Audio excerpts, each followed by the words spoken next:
Well, like most of America right now, I am dealing with a very heavy heart and extremely saddened over the fact Charlie Kirk's no longer with us. A mighty man of faith, a champion of faith, a true warrior for the kingdom. I just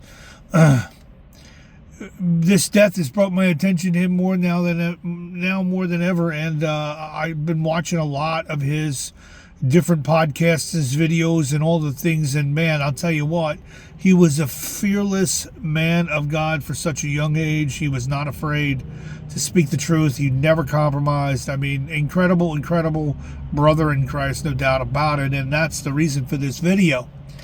This video is titled "No, You Won't." Let me be cynical. Let me be discouraging. No, you won't.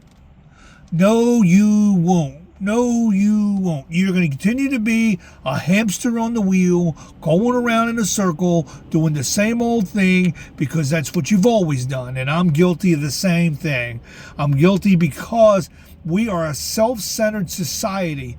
We are a self-centered society, and all we care about is ourselves. That's right. All we care about is ourselves, what we want, what we can get, how we can get it, and we don't care who we hurt in the process. And the reason all of this is coming about is because yesterday I spent the entire day. First of all, social media can be an amazing thing, but it also can be very damaging, disheartening, discouraging, destructive. Oh, I'm going to rise up now and carry the torch for Charlie. No, you're not. No, you won't. You will continue to be a hamster on the wheel.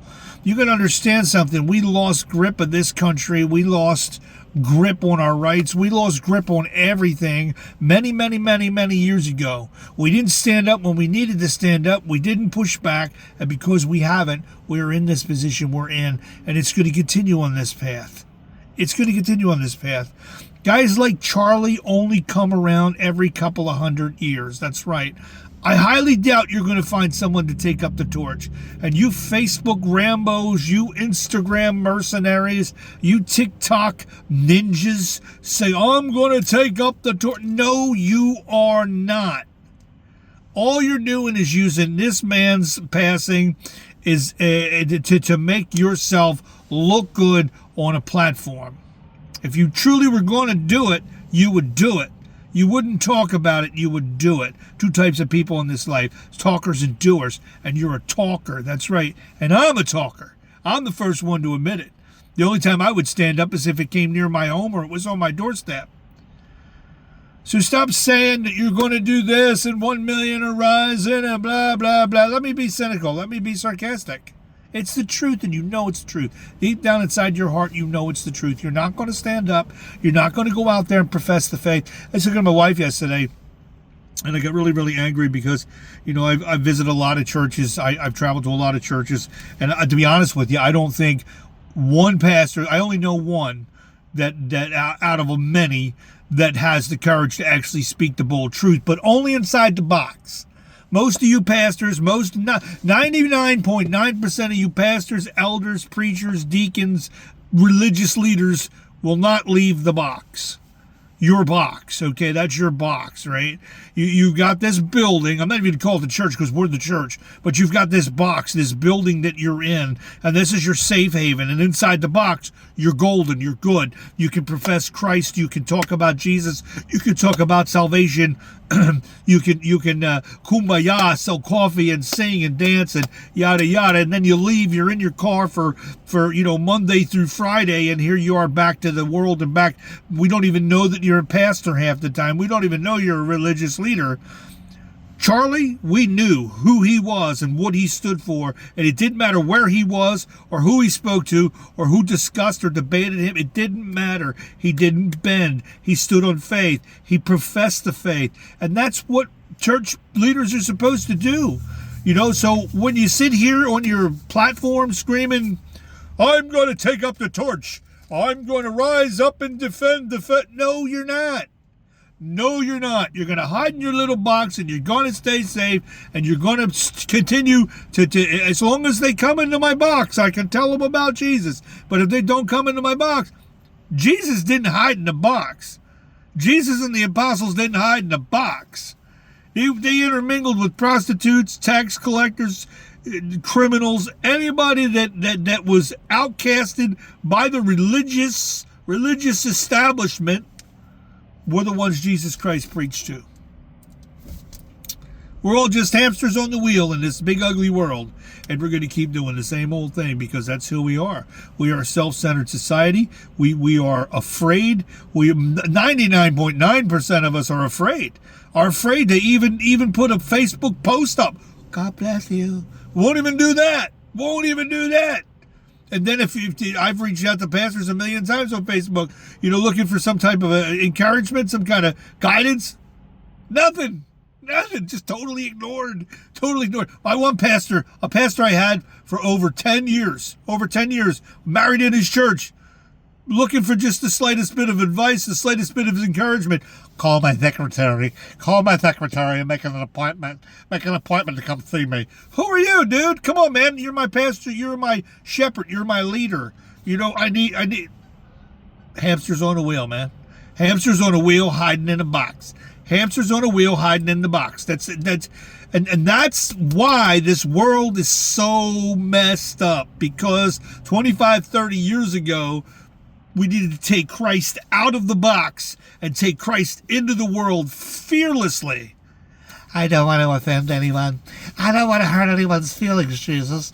I don't want to make anyone mad at me. So I'm just going to keep you in the box. And if they don't come to my box, then, oh well, it's tough on them. No. We are to be bold and fearless for the faith of Christ. We need to go out into the world. We need to tell the world about Jesus Christ. We need to tell them the truth. We need to let them know who Jesus Christ is, and that this nonsense that we're living in, this nonsense that's happening around us, that's the difference between us and them, is they believe in their cause more than we believe in ours.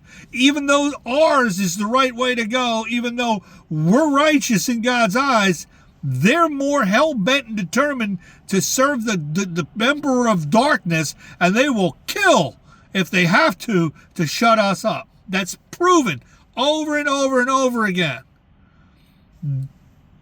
The darkness is trying to snuff out the light. And what do? We cower in fear. And our religious leaders hide in the box. They hide in the box because they're afraid to speak up. Now is the time to raise your voice. A champion of the faith, a great man of God, has been murdered in cold blood in broad daylight on national television for the whole world to see. Martyred for the Christian faith because he was fearless in professing the name of Christ. Who's going to take up the torch? No, you won't. Because every great tragedy in this country, you've said the same old thing. Yes, I will. And no, you won't. You're going to remain to be a hamster on the wheel, doing your same old thing, caring about your world and your world alone. And, oh well. It's a really, really, really, really, really, really, really sad day. It's a really, really, really sad time in America. But it's obvious that Satan is on a warpath for us Christians. There's no doubt about it.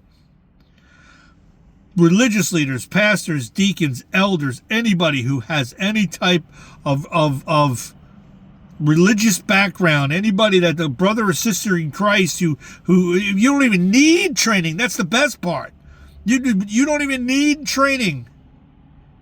There's nothing in the Bible that says you need to be trained, that you need to be educated, that you need this, that. No, he says go into all the world and preach the gospel is what it says. He says go into all the world and preach the gospel. Be fearless, be bold, open your mouth, talk about Christ, talk about salvation, put an end to the evil, snuff out the wicked is what it says for us to do. The righteous are supposed to stand up against the wicked and put it out, yet we do not.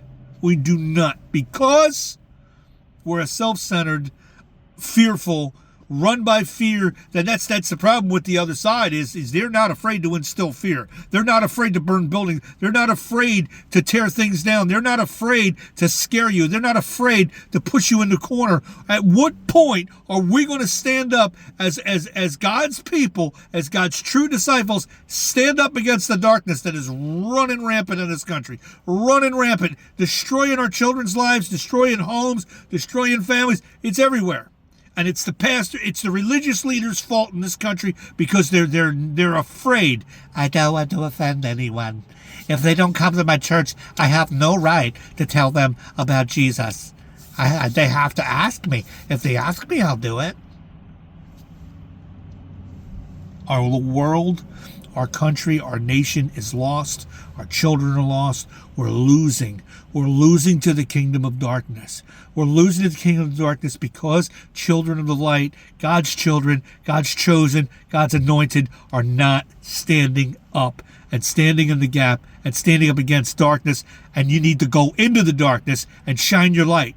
Oh, I can't go there. That's a bad place. I can't talk to those people. That's a bad place. Go into the darkness and shine your light and shine it bright. What happens when you bring the light into the darkness? The darkness has to go. The darkness has to leave because because the light is shining bright. And it's your job. It's your responsibility. It's the Great Commission. Christ told us we need to do that. If any time in America for us to stand up, now is the time. But we won't.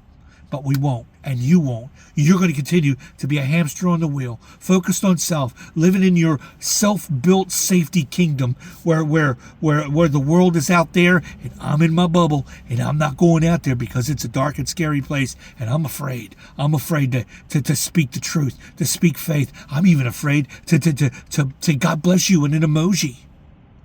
Where's the fire? Where's the fire?